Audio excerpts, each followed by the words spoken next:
नमस्कार, जय हिंद, वंदे मातरम। दोस्तों, आप सभी का बहुत बहुत स्वागत है आपके अपने YouTube परिवार राजस्थान क्लासेस पर। दोस्तों, राजस्थान जी के आप सभी को पता होगा कि 2000 प्रश्नों की अपनी जो सीरीज शुरू हुई है, तो ये आपका आज जो है तीसरा पार्ट है, तीसरी वीडियो आ रही है। इससे पहले अपन ने 2 वीडियो पढ़ ली है, 70 क्वेश्चन पढ़े हैं दोस्तों। अब देखिए दोस्तों, ये किसके इसके लिए जरूरी है? BSTC वालों के लिए बहुत जरूरी, वन रक्षक वालों के लिए और भी जरूरी, PTT वालों के लिए भी जरूरी है दोस्तों। राजस्थान जी के दोस्तों निचोड़ निकाल रहे हैं यहाँ पे अपन, है ना, बड़े अच्छे और शिद्दत के साथ पढ़ रहे हैं आप सभी। आपको मैं धन्यवाद देना चाहूंगा, धन्यवाद ज्ञापित करना चाहूंगा, क्योंकि आप जितना सहयोग बनाए रखें और जितनी शिद्दत के साथ ध्यानपूर्वक देख रहे हैं ना, बड़ा आनंद आएगा मुझे भी, क्योंकि जब आप ध्यान से पढ़ेंगे तो है जो सिलेक्शन आपका होगा और बिल्कुल जो है मुझे खुशी होगी। अच्छा दोस्तों, स्टार्ट करते हैं आज की क्लास को। और कल आपसे मैंने एक प्रश्न पूछा था, 70 तक अपन पढ़ चुके थे। कल आपसे मैंने एक प्रश्न पूछा था कि जो है वल्लभ संप्रदाय का एक प्रश्न पूछा गया था, ठीक है। और वल्लभ संप्रदाय का यह प्रश्न था कि श्री कृष्ण शरणम गम मंत्र जो है ना, ये किस संप्रदाय का है, ये प्रश्न आपसे पूछा गया था। तो दोस्तों राइट आंसर बिल्कुल वल्लभ संप्रदाय ही था। अब यहाँ पर दोस्तों वल्लभ संप्रदाय के बारे में बात करें, पुष्टि मार्गीय संप्रदाय से कहा गया, इसे पुष्टि मार्गीय संप्रदाय कहा गया दोस्तों, ठीक है। और ये संप्रदाय किसको जो है समर्पित था? तो दोस्तों याद रखना, कृष्ण भक्ति को यह संप्रदाय समर्पित था। याद रखना प्यारे दोस्तों, जो यहाँ पर एडवांस बता रहा हूँ व्याख्या सहित पढ़ेंगे सारे के सारे 2222 क्वेश्चन जो है ना। अच्छा दोस्तों, अगर बात करें कि भाई इस संप्रदाय का जो प्रवर्तन किया किसने किया, तो दोस्तों वल्लभाचार्य ने इसका प्रवर्तन किया। किसने? वल्लभाचार्य ने। अच्छा दोस्तों, पूछा जाएगा कि कब, कौन सी सदी में, तो दोस्तों 16वीं सदी की बात है, 16वीं सदी में, ठीक है। और दोस्तों जो श्रीनाथ मंदिर है ना वृंदावन में, वो इसी की देन है दोस्तों, ठीक है। आगे बढ़ेंगे दोस्तों। और वल्लभाचार्य के जो पुत्र हुए थे विठल दास हुए थे, और विठल दास ने दोस्तों अष्टचाप कवि मंडली का संगठन किया था, ठीक है। तो वेरी वेरी इंपॉर्टेंट क्वेश्चन जो यहाँ पर बनता था मैं आपको बता चुका हूँ सारी की सारी जानकारी। पहला प्रश्न आपकी स्क्रीन पे आ चुका है, राइट आंसर बताइएगा। सांगा ने किस स्थान को अधिकार में लेकर सांगानेर बसाया था? इनमें से अलेमपुर को, फतेहाबाद को, मौजमाबाद को, खिजराबाद को। मोस्ट इंपोर्टेंट क्वेश्चन है सारे के सारे। यहां पर भी आपके हिस्ट्री से संबंधित और भी काफी क्वेश्चन होंगे इसमें। तो देखिए मौजमाबाद हो जाएगा राइट आंसर। मौजमाबाद नाम था पहले, जहां पर दोस्तों आपसे मैं पूछूं कि यहीं पर जो है ना भगवंत दास का जो पुत्र हुआ था मान सिंह प्रथम, जो कि अकबर की चरण में था। मान सिंह ने सर्वाधिक जो है बहुत कम उम्र में उसने जो बिल्कुल समर्पण भाव से उनको सेवा दी थी मुगलों को। तो दोस्तों इनके जन्म की बात करें कि मान सिंह का जन्म कहां पर होता है, तो मान सिंह का जन्म मौजमाबाद में ही तो होता है। और दोस्तों यही मौजमाबाद है ना, बाद में सांगानेर कहलाया दोस्तों। और 1550 में इनका जन्म हुआ था मान सिंह का। तो दोस्तों सांगानेर जो है सांगा द्वारा बसाया गया है, ये आपको याद रखना है। अच्छा प्रश्न था अगला प्रश्न है कि आबू के किस परमार शासक को परमारों के मरुमंडल का महाराज कहा जाता था? दोस्तों नया प्रश्न है आपके लिए, है ना। अगर 2222 पढ़ेंगे ना तो नए तो प्रश्न आएंगे साहब, जरूरी नहीं कि सारे प्रश्न जो है। तो दोस्तों राइट आंसर कुमारपाल नहीं होगा, ठीक है, सिद्धराज होगा आपका राइट आंसर। आबू के किस परमार शासक को परमारों के मरुमंडल का महाराज? तो परमारों के मरुमंडल का महाराज दोस्तों किसे कहा जाता है? सिद्धराज को। अच्छा एक और प्रश्न कि राजस्थान में परमारों ने कहां पर मुख्यतः शासन किया था? तो दोस्तों याद रखना परमारों ने आबू में शासन किया था, ठीक है। अच्छा क्वेश्चन था। और दोस्तों अगर हम बात करें यहीं पर इस वंश का मूल पुरुष कौन था? दोस्तों इस परमारों का मूल पुरुष कौन था? परमार यहीं पे क्लियर करते हैं पूरा का पूरा, ठीक है, इतना ही था। मूल पुरुष दोस्तों कौन था? धूमराज नाम से मूल पुरुष, या फिर उसे आदि पुरुष कह सकते हो, या फिर उसे या जो संस्थापक कह सकते हो दोस्तों। तो मूल पुरुष कौन था? धूमराज था। अच्छा दोस्तों एक और चीज यहां पर आप क्लियर कर लो, जो दिलवाड़ा का मंदिर बनाया था किसने बनाया था? दिलवाड़ा के दोस्तों, दिलवाड़ा में जो है ना, दिलवाड़ा का आदिनाथ जी का मंदिर, आदिनाथ जैन आदिनाथ मंदिर दोस्तों किसके द्वारा बनाया गया? विमल शाह द्वारा बनाया गया, ठीक है। सभी को पता है कि सर ये तो हमें पता है। तो दोस्तों वो विमल शाह जो था ना, वो परमार शासक धुंधक का क्या था? महाजन था। परमार शासक धुंधक का ही तो महाजन था, ठीक है। दंडवती महाजन था, मुख्य महाजन था। तो वेरी वेरी इंपॉर्टेंट क्वेश्चन। आगे बढ़ेंगे नंबर 74। अच्छा एक क्वेश्चन यहाँ पे हो गया है मिस, कोई बात नहीं। अगला प्रश्न है यहाँ पे देखिएगा 74। आपके एडवांस के आगे 1-2 प्रश्न अगर मिस हो जाते हैं तो चिंता नहीं करनी है। देखिए राजस्थान के अधिकांश राजपूत राजवंश किस मुख्य राजपूत राजवंश के सामंत थे? देखिए यहाँ पर यह प्रश्न पूछा है कि जो राजस्थान के जो राजवंश हुए ना, अधिकांश राजवंश, जो इनमें से किस राजपूत राजाओं के सामंत हुआ करते थे, फिर है तो ये राजा बने। तो मेरे दोस्तों परमार नहीं होगा, परमारों का काल कमीरा था, प्रतिहार हो जाएगा राइट आंसर। और चौहान की बात करें, ये तो जो है बाद में आए थे दोस्तों। प्रतिहार जो है ना राइट आंसर होगा आपका, प्रतिहार, ठीक है। मोस्ट इंपोर्टेंट क्वेश्चन है दोस्तों, यहां पर मैं आपको काफी जानकारी दे देता हूं दोस्तों। प्रतिहारों की बात करें तो इन्होंने शासन किया था 8वीं से 10वीं सदी तक दोस्तों। कहां पर किया तो दोस्तों गुर्जरात्रा प्रदेश पर शासन किया दोस्तों। गुर्जरात्रा प्रदेश में दोस्तों यहां पर जोधपुर का पूरा आसपास का क्षेत्र जो आया करता था गुर्जरात्रा क्षेत्र कहलाता था, जहां पर गुर्जरों का जो है आधिपत्य था, ठीक है। और 8वीं से 10वीं सदी तक है जो शासन रहा था दोस्तों। एक और प्रश्न कि इसमें जो है ना गुर्जरों का सबसे जो है शक्तिशाली और प्रतापी शासक कौन हुआ था? नागभट्ट प्रथम हुआ था दोस्तों, याद रखना। उसने साम्राज्यवादी विस्तारवादी नीति से उसने शासन किया था। नेक्स्ट क्वेश्चन नंबर 75 आपकी स्क्रीन पे है, राइट आंसर जल्दी बताइएगा, फिर अपन आगे बढ़ेंगे। राजस्थान के मध्यकाल, देखिए दोस्तों राजस्थान के मध्यकाल के किस राजपूत शासक वंश को गुर्जरेश्वर कहा जाता था? तो 8वीं से 10वीं शताब्दी दोस्तों मैं आपको बता चुका हूं। अब यहां पर इससे आसान क्या होगा भाई साहब? मोस्ट इंपोर्टेंट क्वेश्चन दोस्तों। अब यहां पर आपका ए ऑप्शन हो जाएगा। अब दोस्तों ए ऑप्शन कैसे होगा ये मैं आपको क्लियर करवा देता हूं, ठीक है। देखिए गुर्जरेश्वर कहो या फिर गुर्जरात्रा प्रदेश कहो या फिर इन्हें प्रतिहार, गुर्जर प्रतिहार कह दो आप, गुर्जर प्रतिहार। दोस्तों ये आपसे प्रश्न पूछा जा सकता है कि गुर्जर प्रतिहार ये दोनों नाम साथ में कैसे आ रहे हैं, तो अलग अलग जी, बिल्कुल। तो देखिए यहां पर क्लियर कर लो कि गुर्जरों के प्रतिहार जो थे ना वो स्वामी होने के कारण ये गुर्जर और प्रतिहार दोनों साथ में कहलाए, ठीक है। दोनों नाम जो है साथ कहलाए। तो क्या था? गुर्जरों के प्रतिहार स्वामी होने के कारण, क्लियर ना। चलिए आगे बढ़ते हैं। नंबर 76 चावड़ा राजपूत राजवंश का शासन राजस्थान में कहां पर था? मेरे प्यारे दोस्तों अपन ने पढ़ा था, हिस्ट्री जब शुरू की थी तब थ्योरी में पढ़ा था कि बसंतगढ़ शिलालेख जो है, बसंतगढ़ शिलालेख जो है ये सिरोही का है। कहां का है दोस्तों? सिरोही का। ये पढ़ा का था कि नहीं पढ़ा था? तो दोस्तों बसंतगढ़ शिलालेख किससे संबंधित है? ये भी आपको बताया था कि चावड़ा राजवंश से संबंधित है दोस्तों। ये भी बताया था कि ये चावड़ा जो है ना, चावड़ा का सबसे प्राचीन राज्य जो था ना वो भीनमाल था दोस्तों। और क्या बताना था? अब तो आपके लिए बहुत ही आसान हो गया है कि सिरोही का बसंतगढ़ शिलालेख है तो चावड़ा से संबंधित है, तो भाई साहब आबू ही होगा ना राइट आंसर। बहुत ही अच्छा क्वेश्चन यहाँ पर, ठीक है। चलिए साहब 77 आपकी स्क्रीन पे, निम्न में से गुर्जरों ने अपनी राजधानी कहाँ पर बनाई थी भाई साहब? देखिए दोस्तों यहाँ पर मैं आपको एक चीज क्लियर करवा लूँ। गुर्जरों ने देखिए गुर्जरों ने दो स्थानों पर आधिपत्य जमाया था मुख्य रूप से। एक तो था आपका भीनमाल और दूसरा कौन सा था? दूसरा था मंडोर, ठीक है। एक तो शाखा थी मंडोर की शाखा और एक थी भीनमाल की शाखा, ठीक है। तो इन दोनों पर इन्होंने आधिपत्य जमाया था। नागभट्ट प्रथम की बात करूं तो इन्होंने जो है भीनमाल को अपने आधिपत्य में लिया और इसको राजधानी बनाया दोस्तों, ठीक है। और इसके बाद जो होता है वत्सराज मुख्य जो शासक होता है दोस्तों, तो यहाँ पर राइट आंसर भीनमाल हो जाएगा, ठीक है।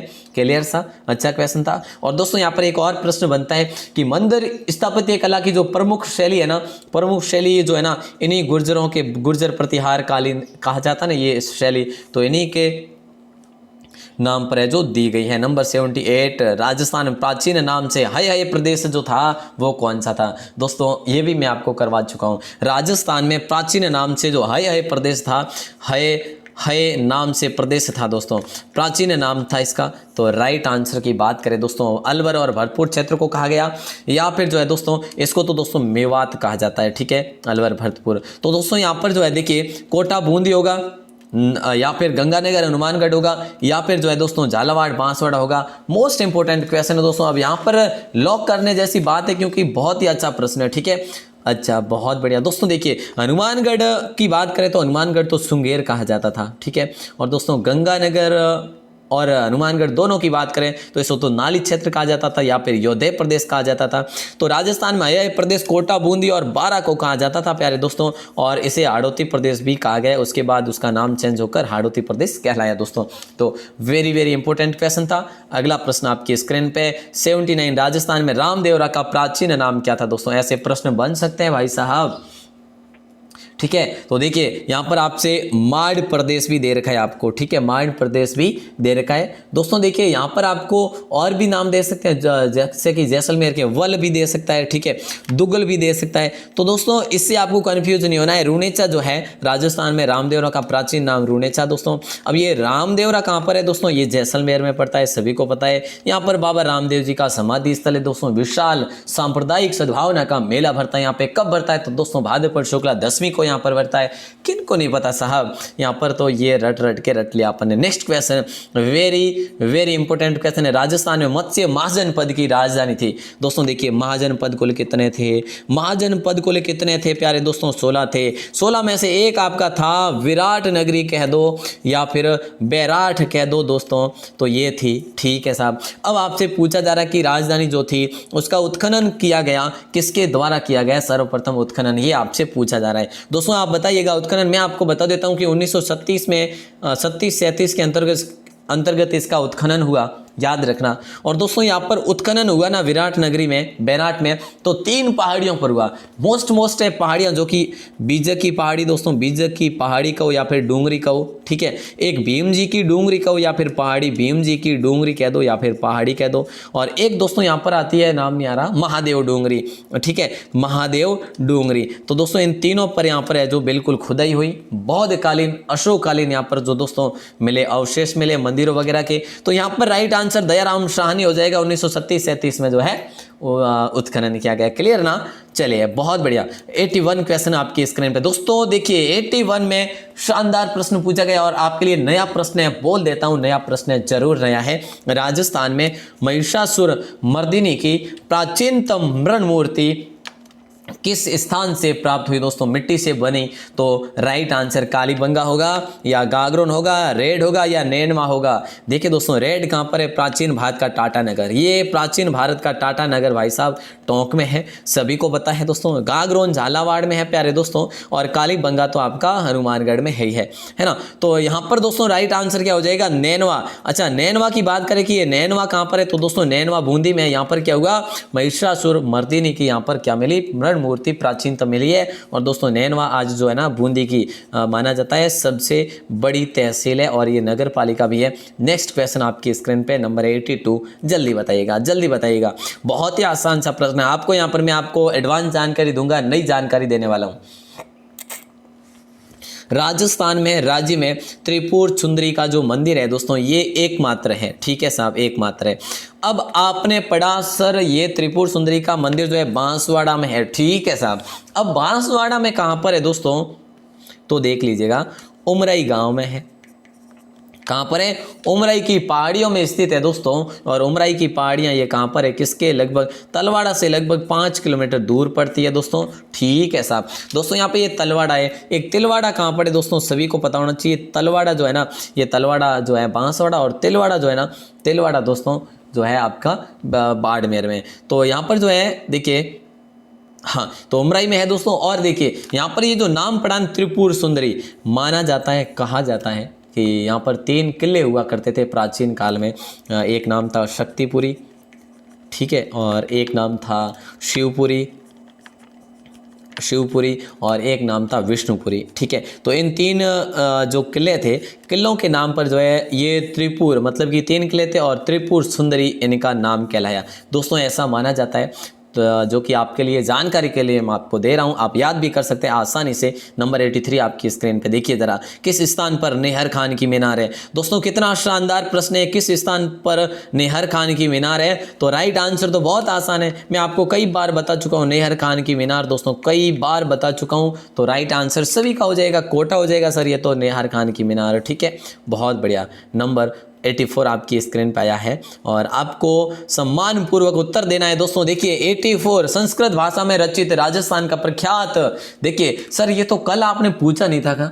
हाँ जी पूछा था ना, तो लेकिन उसमें कल एक प्रश्न जो था ना वो इतना ही था कि एकलिंगजी महामत्य के रचनाकार कौन थे, इतना ही था ना कल तो प्रश्न। अब आज ये पूछा जा रहा है कि ये संस्कृत भाषा में रचित है, जानकारी मिली नहीं तो दोस्तों संस्कृत भाषा में रचित जो है ना ये आप सभी का राइट आंसर हो जाएगा महाराणा कुंभा का एकलिंग महामात्य दोस्तों, ये ग्रंथ है, इंपॉर्टेंट क्वेश्चन है। अगला प्रश्न 85 आपकी स्क्रीन पे है, आप उम्मीद करूंगा आप बहुत ही अच्छे से जवाब देंगे इस प्रश्न का। सम्मानपूर्वक राजस्थान के किस स्थान से जौहर व्रत का प्रमाण मिलता है दोस्तों? जौहर व्रत का प्रमाण मिलता है। तो दोस्तों अगर मैं यहाँ पे एक चीज बता दूं, अगर चित्तौड़गढ़ ऑप्शन भी होगा ना दोस्तों, देखिए जौहर मेला कहाँ पर बढ़ता है? जौहर मेला दोस्तों आपका बढ़ता है चित्तौड़गढ़ में, ठीक है, सभी को पता है, ठीक है साहब। तो दोस्तों देखिए जौहर व्रत का जो प्रमाण मिलता है ना वो आपका रणथंभौर में मिलता है। रणथंभौर दोस्तों हमीर की आन बान शान दोस्तों, ठीक है, रणथंभौर जो है हमीर की आन बान और शान, सभी को पता है। चलिए साहब आगे बढ़ते हैं। इस हिस्ट्री से सभी वाकिफ है, कई बार पढ़ चुके हैं। राजस्थान में प्रसिद्ध उषा मस्जिद जो है ना ये कहाँ पर स्थित है दोस्तों? कहीं कहीं पे आपको उखा मंदिर भी देखा हुआ मिलेगा, ठीक है, लिखा हुआ मिलेगा उखा मंदिर। तो वो उखा मंदिर नहीं है, उषा मंदिर है, सॉरी उषा मस्जिद है। तो दोस्तों यहाँ पर पहले मंदिर था, इसको तोड़वाने के बाद जो है उषा मस्जिद का निर्माण करवाया गया। तो राजस्थान प्रसिद्ध जो है ना ये कहाँ पर है? तो प्यारे दोस्तों देखिए अजमेर नहीं होगा, बयाना हो जाएगा ना राइट आंसर बी ऑप्शन। दोस्तों बयाना कहाँ पर है? बयाना आपका भरतपुर में। बोले सर सभी को पता है भरतपुर में, और बताओ। तो दोस्तों देखिए और मैं आप पर आपको बता देता हूँ कि राजस्थान का पहला विजय स्तंभ, राज्य का पहला विजय स्तंभ की बात करें तो यहाँ पर विजय स्तंभ है दोस्तों, जो कि बहुत प्राचीन है, समुद्रगुप्त के द्वारा जिसका निर्माण करवाया गया दोस्तों, ठीक है। तो अच्छा क्वेश्चन था यहाँ पर भी। और अगला प्रश्न 87 आपकी स्क्रीन पे, उम्मीद करूंगा अरे भाई यार बहन जवाब देंगे, शान से देंगे। निम्न में से कहाँ पर एक मीनार मस्जिद स्थित है? झालावाड़ में, जोधपुर में, भरतपुर में, या इनमें से कोई नहीं होगा दोस्तों? इनमें से कोई नहीं। ये तो आपके लिए मतलब कि एक तरह का टॉपिक ऐसे ही है जो ऑप्शन आ रहा है। तो राइट आंसर निम्न में से एक मीनार दोस्तों, एक मीनार जो है किसको लॉक करें? बी ऑप्शन को लॉक करते हैं, ठीक है, जोधपुर में दोस्तों। जोधपुर में और क्या है प्यारे दोस्तों? जोधपुर में और दोस्तों गुलाब खां का मकबरा है। किसका है? गुलाम खां का मकबरा है। और दोस्तों क्या है यहाँ पर? भूरे खां की मीनार है, भूरे खां की मस्जिद है, सॉरी, ठीक है, मस्जिद कहो दरगाह कहो, ठीक है। और दोस्तों देखिएगा यहाँ पर और क्या है? गुलर कालूदान की मीनार है, गुलर कालूदान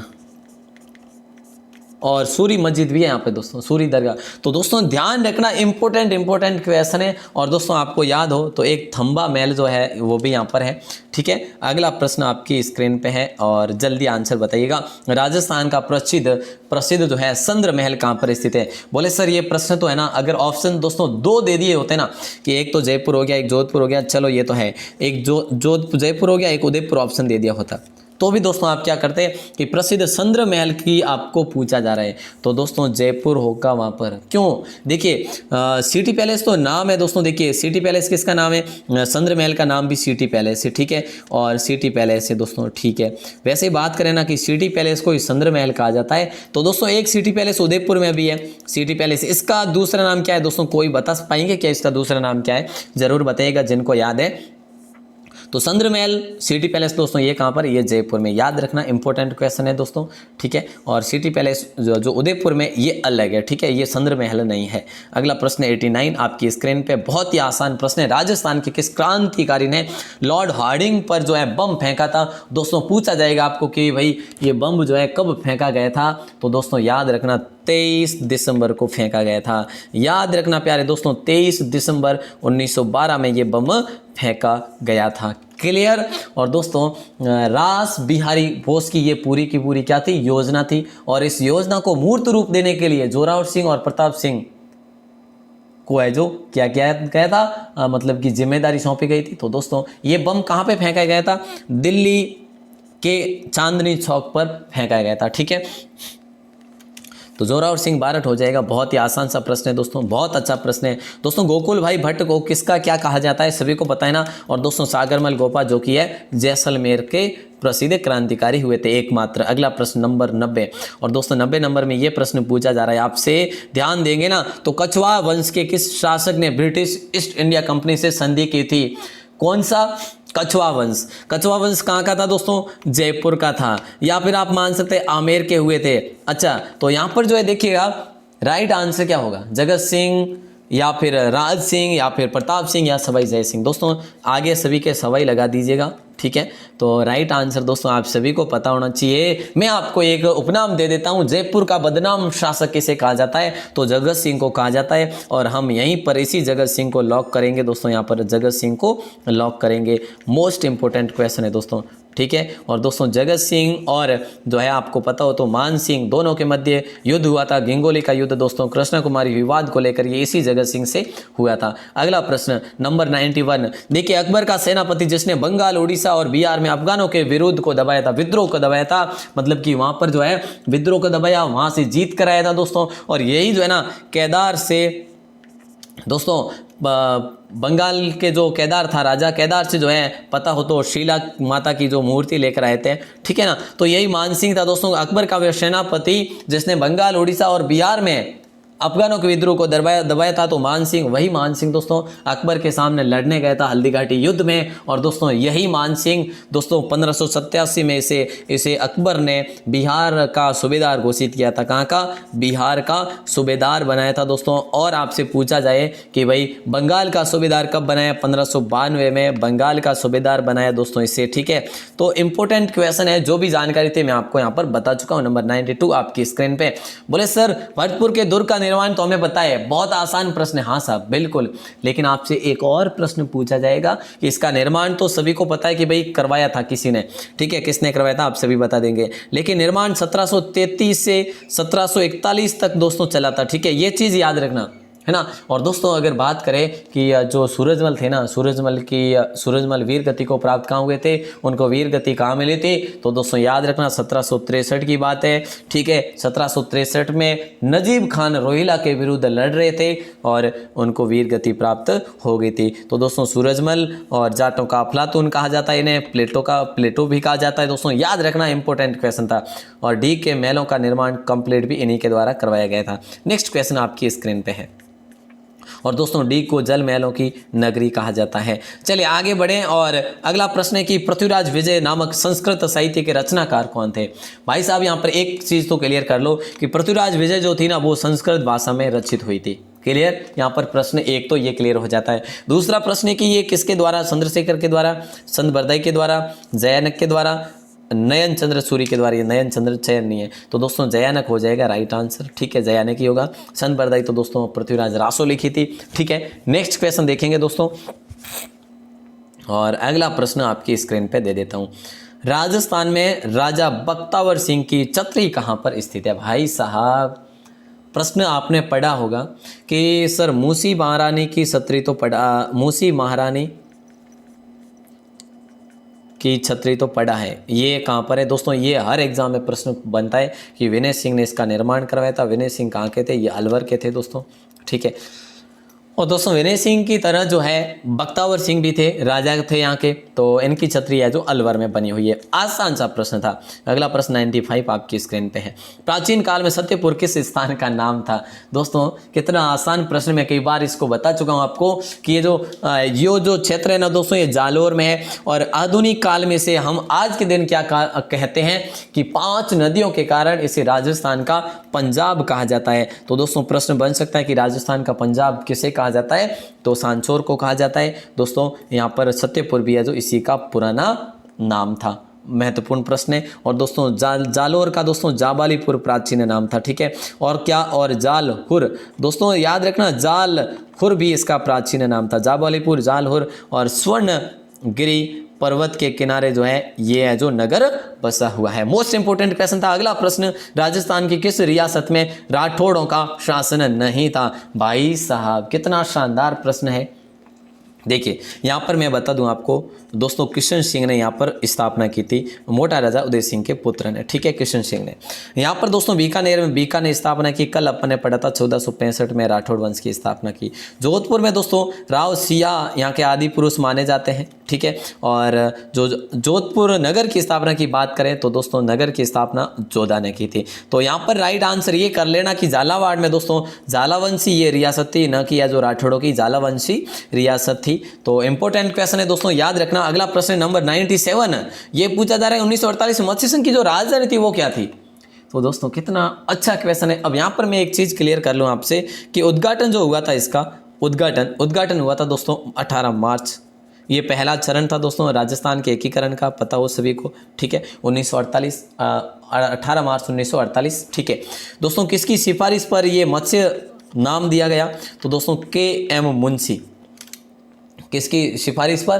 के.एम. मुंशी की सिफारिश पर यह नाम दिया गया। दोस्तों यहाँ के प्रधानमंत्री किसको बनाया गया था? प्रधानमंत्री दोस्तों शोभाराम कुमावत को बनाया गया था। मत्स्य संघ में दोस्तों ABCD वो रहे थे जिले, ठीक है ना, सभी को पता है। तो यहाँ पर जो है दोस्तों ये जो कि राइट आंसर सभी का हो जाएगा। एक यहाँ पर करौली को ऐड कर लीजिएगा आप। ये सारे जो जिले थे इस संघ में थे। तो यहाँ पर अलवर को जो है राजधानी बनाया था। इंपॉर्टेंट क्वेश्चन था दोस्तों। अगला प्रश्न आपकी स्क्रीन पे नंबर 98, जल्दी बताइएगा आंसर। किस मुगल शासक के समकालीन जयमल पत्ता थे साहब? अब इससे आसान क्या होगा? मुगल शासक के समकालीन जो थे शाहजहां था या हुमायूं था, औरंगजेब था या फिर अकबर था? दोस्तों जयमल पत्ता वीरता के लिए जाने जाते हैं, ठीक है दोस्तों। जयमल कौन था? जयमल तो था साहब राठौड़। और पत्ता कौन था दोस्तों? पत्ता था सिसोदिया, ठीक है, पत्ता सिसोदिया था दोस्तों। रावत पत्ता के नाम से रावत पत्ता सिसोदिया था। अच्छा, तो यहाँ पर ये चीज़ क्लियर कर लो मेरे दोस्तों, अकबर जो है सही आंसर हो जाएगा। मुगल शासक समकालीन अकबर के थे ये जयमल और पत्ता, ठीक है दोस्तों। आपको मैं क्लियर करवा लूँ यहाँ पे काफ़ी जो जानकारी है। अकबर ने युद्ध किया, अकबर ने आक्रमण किया। कब किया आक्रमण? 23 अक्टूबर को आक्रमण किया यहाँ पर उदयपुर पर 1567 में दोस्तों, ठीक है, 1567 में, ठीक है। तो दोस्तों देखिए, एक तो राठौड़ कल्ला थे, 4 हाथों के जिन्हें देवता कहा जाता है, राठौड़ कल्ला और जयमल दोस्तों, जयमल। तो राठौड़ कल्ला और जयमल जो दोनों थे ना, ये हनुमान पोल पर वीर गति को प्राप्त हुए, ठीक है। हनुमान उदय सिंह यहाँ से सुरक्षित निकल गए थे जंगलों की ओर, और यहाँ पर सेना जो है सेनाध्यक्ष इन्हें नियुक्त किया गया था तीनों को। तो दोस्तों देखिए, हनुमान पोल पर राठौड़ कल्ला और जयमल पत्ता है जो यहाँ पर शहीद हुए। और दोस्तों बात करें रावत पत्ता जो थे ना, वे राम पोल पर शहीद हुए, वीर गति को प्राप्त हुए राम पोल पर, ठीक है। तो इंपॉर्टेंट क्वेश्चन बनता है यहाँ पर। जो एडवांस है वो मैं आपको अच्छे से बता रहा हूँ। अब आपके ऊपर है आप कितना ग्रहण करते हैं दोस्तों। मेहनत तो आपके लिए खूब करता हूँ, मेहनत आपको भी करनी पड़ेगी। केवल और केवल मेरे पढ़ाने से या एक्सप्लेन से या जो कुछ नहीं होगा दोस्तों, ग्रहण आपको करना पड़ेगा और शिद्दत के साथ पढ़ना होगा। राव छूड़ा किसका पुत्र था? जो भी अच्छे और देखिए लग्न और ईमानदारी से जो पढ़ना चाहते हैं ना, वही मेरे साथ जुड़े। मुझे ज़्यादा भीड़ की आवश्यकता नहीं है, मुझे ज़्यादा से ज़्यादा यही कि सिलेक्शन मिले।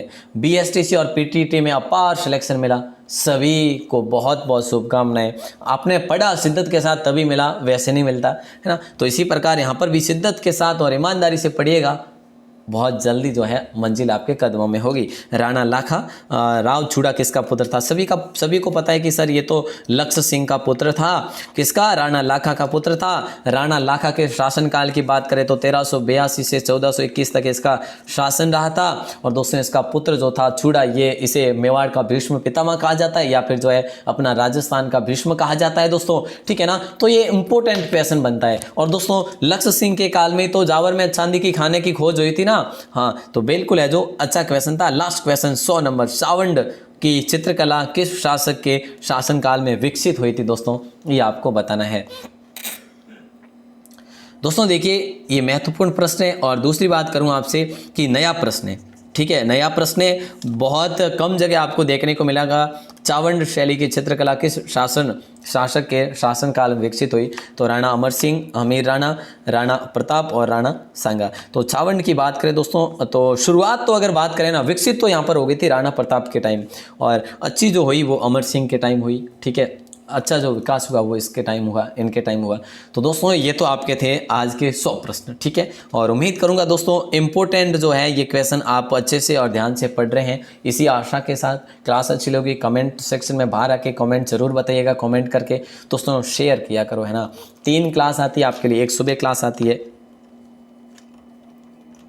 एक तो सुबह क्लास आती है 9 बजे, एक ये 6 बजे की क्लास है। अब मैं आपके लिए 1-2 घंटे के बाद 8:40 पर और क्लास लेकर आ रहा हूँ, है कि नहीं। तो दोस्तों इतनी मेहनत कर रहा हूँ, दिन भर आप ही के इसी शेड्यूल पर लगा हूँ, दिन भर, ठीक है। मेरे भी बहुत सारे काम होते हैं लेकिन वो पूरे छोड़ के जो आपके लिए लगा हूँ, ठीक है। तो दोस्तों शेयर वगैरह किया करें, आपके कोई यहाँ पर पैसे नहीं लगते, आपके लिए बिल्कुल निःशुल्क क्लासेस दे रहा हूँ, कितना शानदार कंटेंट दे रहा हूँ। तो दोस्तों यही विश्वास कीजिएगा। और आज का प्रश्न दोस्तों दे रहा हूँ मैं, जगन्नाथ राय, बहुत इंपॉर्टेंट प्रश्न है ये, बहुत ही इंपॉर्टेंट प्रश्न है, इसकी व्याख्या सहित बाहर आके कमेंट में बताना है दोस्तों। व्याख्या सहित देखूंगा कौन कौन भाई बहने कितना ज्ञान ग्रहण कर रहे हैं।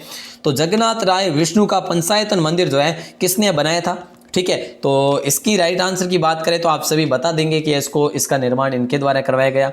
दोस्तों जगन्नाथ प्रशस्ति भी है जो लिखी गई थी वो किसके द्वारा, दोस्तों इसके जो है इसका निर्माण कहाँ पर करवाया गया, ठीक है। और दोस्तों किसके द्वारा, इसके वास्तुकार कौन हुए थे, किसकी देख रेख में हुआ इसका निर्माण, तो सारी जानकारी आपको लिखनी है बाहर आके कमेंट सेक्शन में व्याख्या सहित। तो दोस्तों 30+2 अपन डेली ये प्रश्न पढ़े, लेकिन मेरे हिसाब से जितना एडवांस पढ़े ना तो अपने 100 से डेली ऊपर ही क्वेश्चन होते होंगे, है ना। 5-5 तो अपन पढ़ते ही एक पर एडवांस, कभी तो काफ़ी जो टाइम लगता रहता है। तो दोस्तों देखिएगा, उम्मीद करूंगा क्लास आपको अच्छी लगी होगी। आप सभी का मोस्टली आभार, धन्यवाद, प्रेम पूर्वक आभार, धन्यवाद। और दोस्तों किसी ने टेलीग्राम को ज्वाइन नहीं किया है वो कर लेना, डिस्क्रिप्शन में लिंक है। और दूसरी बात, अगर आप चैनल पर नए हैं तो चैनल को सब्सक्राइब कर लेना। क्लासेस के टाइम मैं आपको बता चुका हूँ। धन्यवाद।